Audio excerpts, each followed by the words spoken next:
નર્મદા જિલ્લાના સાગબારા તાલુકામાં જંગલ જમીન પર ખેડાણનો મુદ્દો ફરીવાર ગરમાયો છે। ભાજપના સાંસદ મનસુખ વસાવાએ આદિવાસીઓના જૂના ખેડાણના હકને સમર્થન આપ્યું છે અને જંગલ વિભાગના અધિકારીઓને અંગ્રેજ કહીને ભાગલાપાડો રાજનીતિ કરો છે તેવા સરખાવ્યા છે। શું છે સમગ્ર વિગત, આવો વિગતવાર જોઈએ।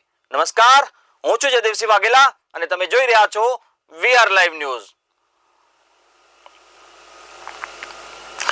ભાજપના સાંસદ મનસુખ વસાવા ફરીવાર જંગલની જમીનના વિવાદને લઈને મેદાને આવ્યા છે અને એમણે સીધો સવાલ ઉઠાવ્યો છે। વર્ષોથી જે આદિવાસીઓનો જમીન ખેડી રહ્યા છે તેમનો હક કેમ અટકાવવામાં આવે છે?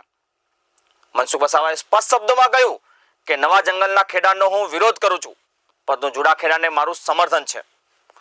સાંસદ મનસુખ વસાવાએ સાગબારાના નાલ અને ખોપી ગામના લોકોને પણ લઈને મોટું નિવેદન આપ્યું છે અને કહ્યું કે આ લોકો નક્સલવાદી કે આતંકવાદી નથી।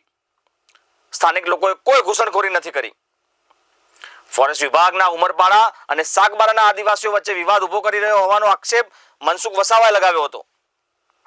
ડીએફઓ અને આઈએફએસ અધિકારીઓ ભાગલા પાડો અને રાજ કરો તેવી અંગ્રેજોવાળી નીતિ અપનાવી રહ્યા હોવાનો તેમણે દાવો કર્યો છે। શું કહ્યું મનસુખ વસાવાએ, આવો સાંભળીએ। 15 ના ગામના લોકો અને બે વર્ષથી બંધ રખાય તે રાબેતા મુજબ ચાલુ કરાવાય અને બીજા પેન્ડિંગ દાવા જે છે ગુજરાતની અંદર, ગુજરાતમાં પણ પેન્ડિંગ જે દાવા છે 8,000 9,000 જેટલા, એ પેન્ડિંગ દાવા પણ જલ્દી ઉકેલાઈ જાય અને જંગલની સનદો જલ્દીમાં જલ્દી મળે એના માટેનો આ કાર્યક્રમ હતો। કાર્યક્રમમાં 3 મુદ્દા હતા। એક નાલખોપીના જે લોકોની સાથે ન્યાય થવો જોઈએ, એમનો જે ખેડાણ છે રાબેતા મુજબ ચાલવું જોઈએ અને બીજું પેન્ડિંગ દાવાવાળો પ્રશ્ન પણ જલ્દી ઉકેલાવો જોઈએ અને નવું ખેડાણ અટકવું જોઈએ અને નવા વૃક્ષો વાવવા જોઈએ, વનસૃષ્ટિ બચવી જોઈએ, એ પણ અમારો અભિયાન છે। તો આના કાર્યક્રમ રૂપે જે અહીંયા નાલખોપી ગામે આ કાર્યક્રમ રાખવામાં આવ્યો તો ખૂબ છે। બધાની એક જ માંગણી છે કે જે 2 વર્ષથી ખેડાણ ખોટી રીતે અટકાયું છે એ રાબેતા મુજબ એ ચાલુ રાખવું જોઈએ। પછી જમીન નામે કરવાનું કે એ પછી મુદ્દો આવશે, પુરાવાના બધું એ પછીની વાત છે, પણ હમણાં જે અટકાયું છે 2 વર્ષથી ફોરેસ્ટના લોકોએ એ નિરંતર ખેડાણ ચાલુ રહેવું જોઈએ, બધાની માંગણી છે। સાહેબ, હમણાં સરકાર અટકાવે છે અને તમે એવું કહો છો કે ચાલુ કરી દો, શું કહેશો? તો અટકાવશે તો સરકારનું કામ કરશે, અમે અમારું કામ કરીશું, અમે અમારું કામ કરીશું। અમારો હક ને અધિકાર થોડો જતો કરવાના છે। જો અમે ખેડાણ બિલકુલ બંધ કરી દઈશું તો પછી અમારો હક દાવો જતો થશે। અમારો અધિકાર હક દાવો જતો નથી કરવા, અમારો હક દાવો છે એના માટે ભલે સરકાર રોકે, અમે બધાને અપીલ પણ કરી કે ગાંધી ચિંધ્યા માર્ગે આપણે લડત લડવાની છે। આઝાદીની લડત લડતા કેટલો ટાઈમ લાગ્યો મહાત્મા ગાંધીજીને, તો આ જંગલની જમીન આ જે વર્ષોથી ખેડે છે એ મેળવતા એમને ટાઈમ તો લાગવાનો છે અને ગાંધીનગરમાં બેઠા બધા નથી, કેટલાક માનવતાની દ્રષ્ટિએ આદિવાસીઓને હિત વિચારનારા લોકો પણ છે, પણ કેટલાક આ જમીન ઝૂંટવીને એમાં કંઈ પ્લાન્ટેશન કરવું અને નાણાકીય લાભ લેનારા લોકો પણ છે જે એમને નડે છે, એની સામે અમને વાંધો છે। અધિકારીઓની આપણે વાત કરી કે અધિકારીઓ 400-500 એકર આ લોકો પાસે છોડાઈને ત્યાં વાવેતર કરે છે, તે શું? જો મારો બહુ સ્પષ્ટ હું આરોપ નથી, પણ મારી પાસે ઘણા બધા પુરાવા છે કે પ્લાન્ટેશનો થાય છે। એ પ્લાન્ટેશનો કંઈ 100% થોડા થાય છે, મારી પાસે કેટલાક પુરાવા છે, વર્ષોથી હમણાં પૂરતું ને પહેલેથી જે પ્લાન્ટેશન થાય છે એ પ્લાન્ટેશન ખાલી પેપર પર જ હોય છે અને કરોડો રૂપિયા ખર્ચ થાય છે, એ પણ બધું પેપર પર, એ પૈસા ક્યાં જાય છે એમને બધાને ખબર છે, એ બધાને ખબર છે। તો આ જે 500 એકર જમીન છોડાવી ને એમાં પ્લાન્ટેશન કરવાના કેટલા કરોડ રૂપિયા આવી જાય, તો એમાં તો એમને અધિકારી તો જે કેટલાક લોકો, બધા અધિકારી એવા નથી, કેટલાક માનવતાની દ્રષ્ટિએ આદિવાસીઓ માટે વિચારનારા લોકો પણ છે।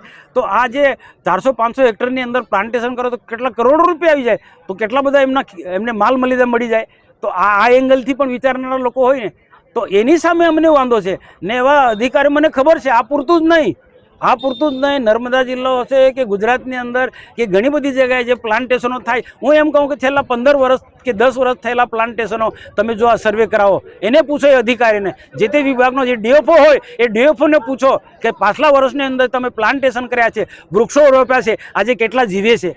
આ તો ખાલી લોકોને મૂર્ખ બનાવવાની વાતો છે, પણ આજે અમને ગૌરવ સાથે કહેવું પડે કે દેશના પ્રધાનમંત્રી નરેન્દ્રભાઈ મોદી સાહેબે આજે માં કે નામ એક વૃક્ષ વાવવાની વાત કરી છે, તો અમે એનું અભિયાન પણ ચલાવવાના છે અને સાથે સાથે એ પણ ગુજરાતના મુખ્યમંત્રીને અમે અપીલ કરી કે જે વર્ષોથી 20 વર્ષથી જંગલની જમીન ખેડે છે એ જમીન આ આદિવાસી ખેડૂતોને ખેડવા દે કે જેમ ઉમરપાડા સુરત જિલ્લાના ખેડૂતોને ખેડવા દે છે, તો આ લોકોને પણ સાગબારાના લોકોને પણ ખેડવા દે, એ જ અમારી માંગણી છે। સાહેબ, તમારા પર કોણ એવા આક્ષેપ કરી રહ્યા છે કે મનસુખ વસાવા જંગલ કપાઈ રહ્યા છે?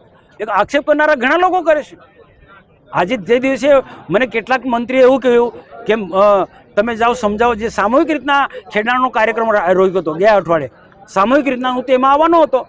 હું સમજાવવા માટે કે આપણો આ સામૂહિક ખેડાણનો કાર્યક્રમ બંધ રાખો, અને એમાં સફળ પણ રહ્યો. અને એ બધાને મારી અપીલ માને પણ સામૂહિક ખેડાણ બંધ રાખ્યું હતું, મારી અપીલને ધ્યાનમાં રાખી. પણ જ્યારે રિટર્નમાં થયો ત્યારે કેટલાક ઉચ્ચ અધિકારી, જે ડીએફઓ ખાસ કરીને, બીજા ગાંધીનગરમાં કેટલાક અધિકારીઓની સૂચનાથી મને રોકવામાં આવ્યો. મારા રોડ પર બે બસો મૂકી દીધી, અને મારી સાથેના લોકો સાથે બીભત્સ પ્રકારની, મને ગાળો નથી દીધી, પણ મારી સાથેના લોકોની સાથે બીભત્સ પ્રકારનું વર્તન કરે. એમને ગાળો માંડી, રેકોર્ડ છે મારી પાસે. તો આવા લોકો એવો આક્ષેપ કરે છે કે મનસુખભાઈ આદિવાસીને ઉશ્કેરવા આવે છે, જંગલ કપાવે છે. એની ચિંતા નથી. મારો એક રેકોર્ડ છે કે વર્ષોથી ક્યારેય પણ ખોટી રીતના જંગલ કપાતો નથી. હા, જૂનું વર્ષોથી ખેડાણ હોય, જેની પાસે પુરાવા છે, ખેતીલાયક જમીન છે, ખેડે છે, એને હક મળે, એ વાત મારી છે પહેલેથી. પણ નવું ખેડાણ નહીં કરવું જોઈએ, જંગલ પણ બચવું જોઈએ, એ પણ મારું અભિયાન છે. વાળા નથી. જ્યારે અમે તો અમારા હક ને અધિકારની લડાઈ લડ્યા છે, આદિવાસીને ઉશ્કેરતા નથી. આક્ષેપ કરનારા લોકો ભલે આક્ષેપ કરે, પણ અમે ગાંધી ચિંધ્યા માર્ગે આગળ કાર્યક્રમ કરી રહ્યા છે. અને આવનારા દિવસોમાં પણ આજે મેં જ અપીલ કરી, ખેડાણ ચાલુ રાખજો, પણ ગાંધી ચિંધ્યા માર્ગે ધરપકડ વરાય તો વરી લેજો, પણ આપણે આપણો હક ને દાવો છોડો નહીં. આજે સાગબારાના ખોપી ગામે જે લોકો વર્ષોથી ખેતી કરતા હતા, એમને છેલ્લા 2 વર્ષથી ખેતી કરતા અટકાવી દેવામાં આવ્યા છે. ત્યારે એમના સમર્થનમાં હું નર્મદા જિલ્લાના નાંદોદ વિધાનસભાના ધારાસભ્ય તરીકે અને એક આદિવાસી સમાજના નેતા તરીકે, આદિવાસી ધારાસભ્ય તરીકે લીલાબેન વસાવાએ જે મુહિમ ઉપાડી છે અને આદિવાસી સમાજને ન્યાય અપાવવા માટે એમણે ભરૂચ જિલ્લાના સાંસદ, કે જેમનો આ વિસ્તાર પણ લાગે છે, તો એમને અધ્યક્ષ સ્થાને આ એક કાર્યક્રમ રાખવામાં આવ્યો હતો. અને એ કાર્યક્રમમાં આદિવાસી સમાજના જે પણ કંઈક પ્રશ્નો છે, એ પ્રશ્નોમાં આ વિસ્તારના લોકોને જે રીતના ખેતી કરતા અટકાવી દેવામાં આવ્યા છે, તો એ લોકોને ખેતી કરતા ફરીથી એ લોકોને ખેતી કરવા માટે મંજૂરી આપવામાં આવે.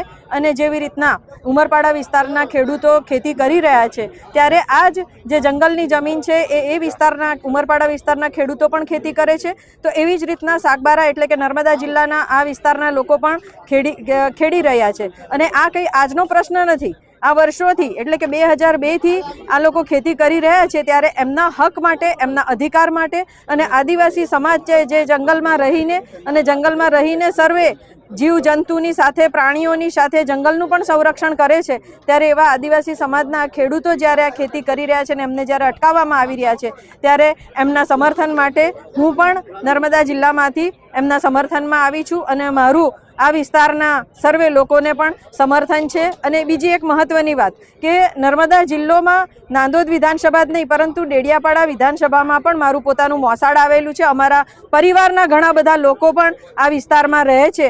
અને સમાજના લોકોની જ્યારે વાત આવતી હોય, ત્યારે સમાજના લોકોની સાથે રહેવું, નર્મદા જિલ્લાના એક વતની તરીકે, એક આદિવાસી તરીકે અમારે સૌએ એક કમિટમેન્ટ આપવું જોઈએ. અને એ કમિટમેન્ટના આધારરૂપ અમે આ સમર્થન કરવા માટે આવ્યા છે. અમારા 2025થી આ લોકો જંગલ ફોરેસ્ટ વિભાગ અમને રોકવામાં આવ્યા છે. એ દિવસથી અમારો આ આંદોલન ચાલે છે. એમાં અમારા આજે મનસુખ સાહેબ તેમજ તમામ આગેવાનો કોઈ પાર્ટી પક્ષ છોડીને અમારા આદિવાસી સમાજ માટે આગળ આવેલા છે. શું તમારી લડત શું છે? સંઘર્ષ થઈ રહ્યો છે? શું થઈ રહ્યું છે? ખેડૂતો ખેડાણ કરવા જાય છે તો શું થતું હોય છે? અમે 2002થી આ જમીન ખેડતા આવ્યા છે, અને 2025થી ફોરેસ્ટ વિભાગને સાગબારાના ખેડૂતોને અટકાવવામાં આવે છે, જ્યારે કે ઉમરપાડાના ખેડૂતોને ખેડવા દેવામાં આવે છે અને સાગબારાના ખેડૂતોને રોકવામાં આવે છે. તમારું ખેતર કઈ વિસ્તારમાં આવે છે? ઉમરપાડા વિસ્તારમાં આવે છે, નર્મદા જિલ્લામાં આવે છે, કઈ રીતનું છે? અમારું જમીન પહેલાં પૂર્વ પશ્ચિમ રાજપીપળા ઇલાકામાં આવતું. 2013 સુધી આ પૂર્વ પશ્ચિમ રાજપીપળામાં આવતી હતી આ જમીન. પણ જ્યારે તાલુકા જિલ્લા વિભાજન થતાં 2013માં આ જમીન વડપાડા રેન્જમાં જતી રહેલી છે, અને એ જમીન અમે ખેડીએ છીએ. શું કહેશો સરકારને? શું માંગ છે? સરકારને અમારી નમ્ર વિનંતી છે કે જેવી રીતે અમે ઉમરપાડાના ખેડૂતો ખેડે છે, એવી રીતે અમને બી ખેડવા દેવામાં આવે. ઉમરપાડાના જે ખેડૂતો છે એ તમારી રીતની સ્થિતિમાં ખેતી કરે છે, એમના દાવા મંજૂર થયા છે કે પેન્ડિંગ છે? એ લોકોના દાવા બી પેન્ડિંગ છે, અને સાગબારાના ખેડૂતોના બી દાવા પેન્ડિંગ છે. પણ એ લોકોને કોઈ ફોરેસ્ટ વિભાગ એ લોકોને કોઈ હસ્તક્ષેપ કરતા નથી.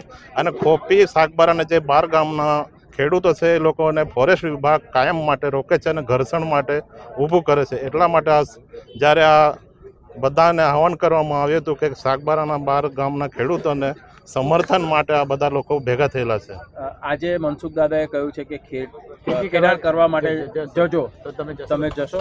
અમારો ખેડૂતનું જે ખેડાણ કરવાનું છે એ કાયમ માટે ચાલતું રહેશે અને અમે ગાંધી ચિંધ્યા માર્ગે અમારો જે હક અધિકાર છે એના માટે અમે લડતા રહીશું. નામ તમારું? મેં નિવૃત્ત બહાદુરભાઈ વસ્તાવા, ખોપીગામ.